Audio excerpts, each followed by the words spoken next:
Hello and welcome to this workshop about university interviews. This session forms part of our AccessHE Live Year 12 and Year 13 series. So when you apply to university, you may be required to do an interview or an audition as part of your university application process. So what we're going to do today is try and demonstrate what to do and what not to do in a university interview. And to help us demonstrate that, we're joined by two students who are going to be using their very best acting skills to do some role play on some interview question examples. So we're joined by Julia, who is studying medicine at Queen Mary University London, and Christian, who's studying professional dance and musical theatre at the Erdang Academy. So before I hand over to them, we would just like to draw your attention to two resources that we've linked in the YouTube description below. So we've got two things for you to have a look at. So the first one is a summary of our top tips, and this will help you prepare for an interview. We also have a mock interview exercise which you can complete at home with a parent, a friend or a family member to help you really prepare for your university interview. So I'm now going to hand over to Julia and to Christian, and they're going to be showing exactly what to do and what not to do in a university interview. So Julia, why do you want to attend this university?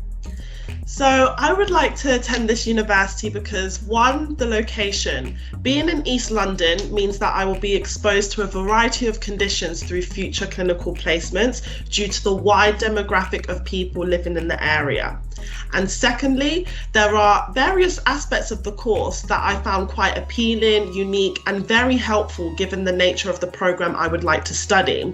For instance, the use of integrated learning and the student-selected component modules. I like how these aspects combine independent learning with teamwork, and they also provide multiple opportunities to allow you to explore your own interests, which is something that I am very keen to do. And finally, when I attended the University Open Day, I felt a really strong sense of community. I saw the multiple student network supports available and the range of opportunities available via all of the different student groups. And the diversity of the students attending the university is great. And because of that, I could actually see myself within this student community, especially having experienced the friendliness of all of the staff and the students at my open day visit.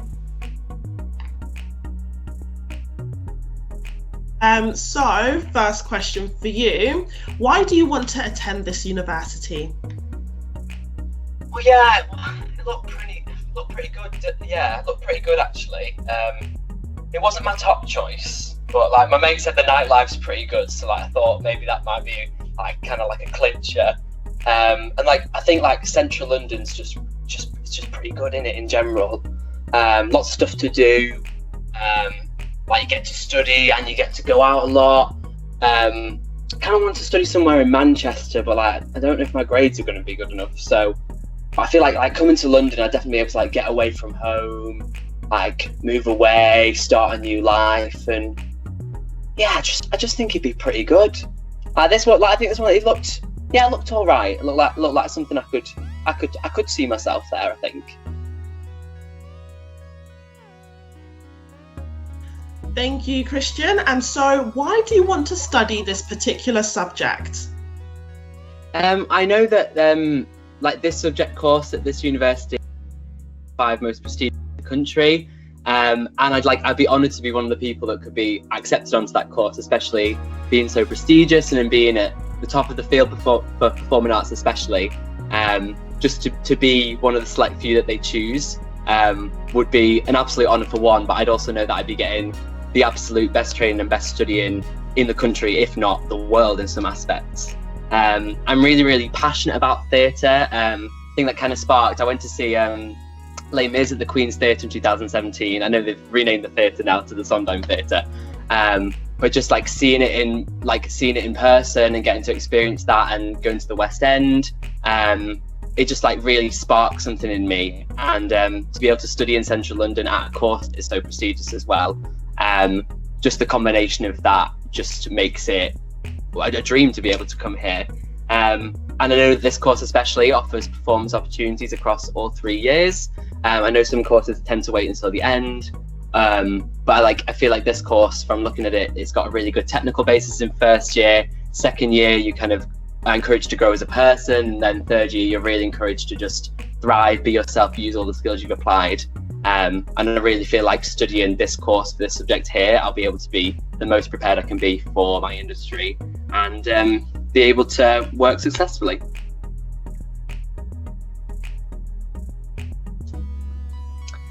Thank you so much, Julia. So why do you want to study this subject? I've been told by my teachers that I'm really, really good at like biology and chemistry. So then they were like, okay, you should do medicine. And then I was like, okay, maybe I could do it. Just give it a go at degree level. Why not? And it will allow me to make a bit more money in the future. It will give me the opportunity to network and meet people. But in all honesty, I just want to go to university. All my friends are going. It's going to be a vibe. We'll get to have lots of fun together. Thank you. Thank you. Amazing. So, Julia, what do you like to do in your spare time? In my spare time, I do like to enjoy playing netball. I have played netball for over 10 years and I've been able to refine my skills in the sport. And fortunately, I have been able to represent competitively in different tournaments and different leagues. I find that netball is a great way to de-stress, to also maintain good physical and mental well-being, to work as part of a team, and to practice working under pressure. All of these skills are required and essential as a future medical student and future clinician that I have been able to develop further outside of academia whilst playing this sport of netball. Moreover, playing netball not only helps me to de-stress, but it also helps me to maintain a good work-life balance. And I also plan on continue playing netball whilst at university.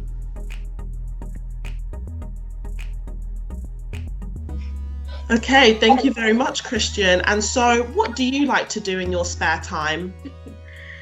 Well, I mean, honestly, especially English as sixth form, it just bores the life out of me. So like any break I get, there's this great Mackey's just down the road. Go there with our friends. Honestly, it's such a good time. And like I feel like it's just the best way to just forget when you're just stressed out from working, you know. You just gotta take a break. Love video games a lot. Bit of FIFA, bit of COD, anything like that really. Yeah, I do love a bit of that. And I do love they've got a karaoke night on a Tuesday. And now I know you think karaoke in the middle of the week, not always a good idea. But when you go at the weekend, you can never get on the mic. And there's always like drunk Sandra and her friends there, and honestly, go on a Tuesday, you get to sing 2 or 3 times, and even if the day after's a bit rough, it's just brilliant. But yeah, I like to do lots of things actually. I like to do lots of things in my spare time. Thank you. Definitely a variety of things you like to do. Thanks.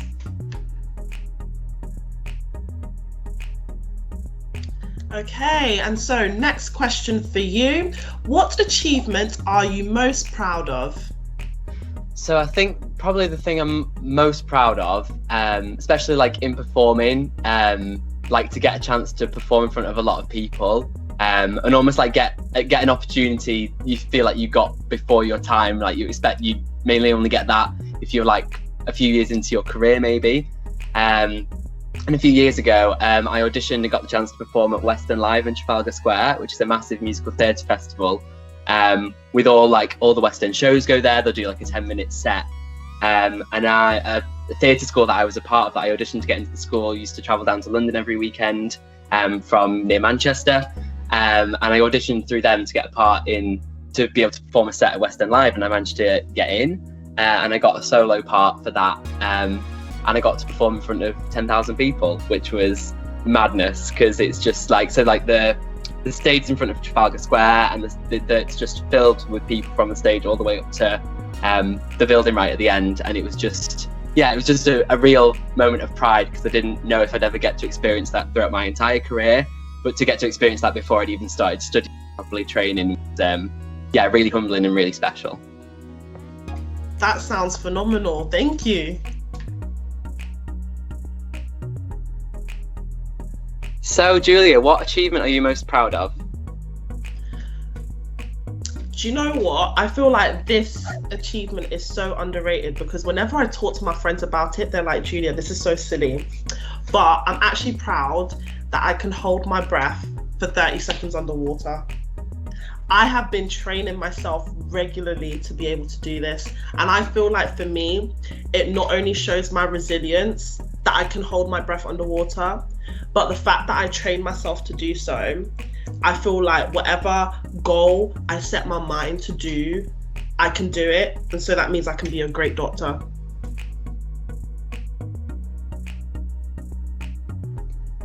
Well, thank you so much so far, Julia. So do you have any questions you'd like to ask me?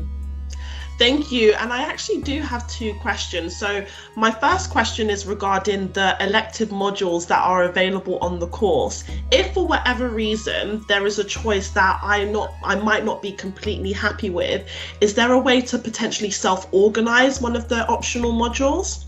And secondly, I've been greatly involved with the debate society at my school, and when I came across the list of student groups on the university website, unfortunately I couldn't see a debate club. I was wondering, how could I be able to set this up if I was to be a student at your university? I think a debate club is a great way to get students the opportunity to practice how to think critically and articulate themselves in a pressurized environment. So I know that's something I would love to do. Lovely. Thank you very much for being here today, Christian. So do you have any questions you would like to ask me? Didn't think of that. Not sure actually. I mean, are you more of a cat or a dog person? Because I'm thinking I'm definitely a cat person, because I just don't think I could be bothered with all the walking. And also why don't we ask people if we're parrot people or bird people? Why has it got to be a cat or a dog person? I just want to know. Very interesting question. Thank you.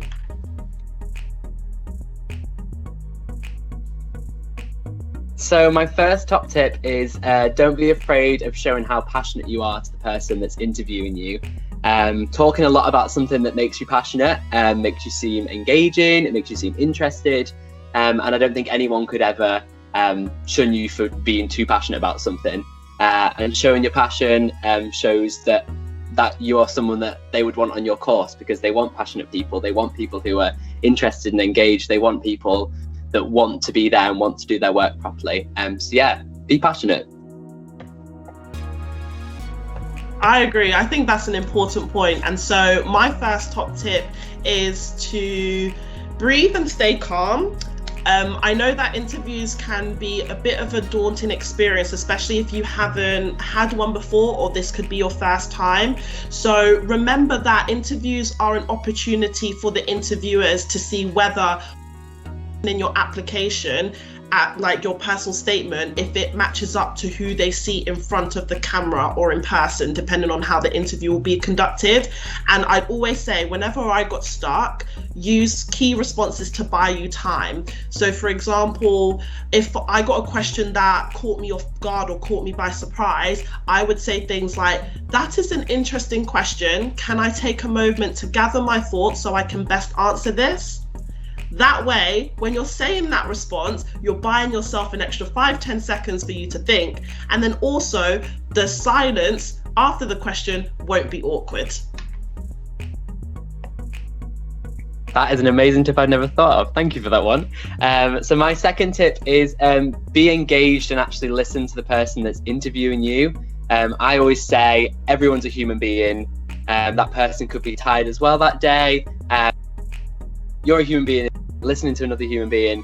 It just shows that you're respectful, again, that you're engaged, and also they want to look for people that are going to represent their uni well. And I feel like people that represent well are people that listen. So by listening well, and yeah, just as following on from the early point as well, breathing, taking that moment to listen to what they're saying and not just thinking about what you're going to say next, I think is really important, because sometimes your gut feeling, your intuition can power that conversation for you no matter how much you've prepared.